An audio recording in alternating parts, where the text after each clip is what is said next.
Kementerian Belia dan Sukan KBS akan terus mengimbangi antara keperluan mematuhi peraturan antarabangsa dan tuntutan accountability dalam negara berhubung isu dokumentasi 7 pemain bola sepak warisan negara.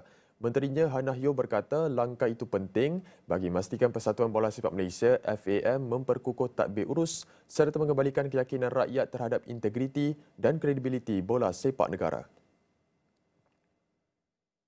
Jelasnya, pergantungan seperti itu bukan sahaja memberi kesan kepada pasukan kebangsaan utama tetapi turut melibatkan semua pasukan bawah umur serta pihak lain seperti Liga Bola Sepak Malaysia MFL, Liga Bola Sepak Amatur AFL dan kelab-kelab yang bertanding dalam Liga Malaysia.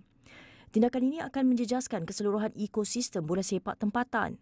Beliau berkata kerajaan juga perlu berhati-hati dalam isu berkenaan kerana sebarang bentuk campur tangan boleh menyebabkan FAM digantung oleh Persekutuan Bola Sepak Antarabangsa FIFA.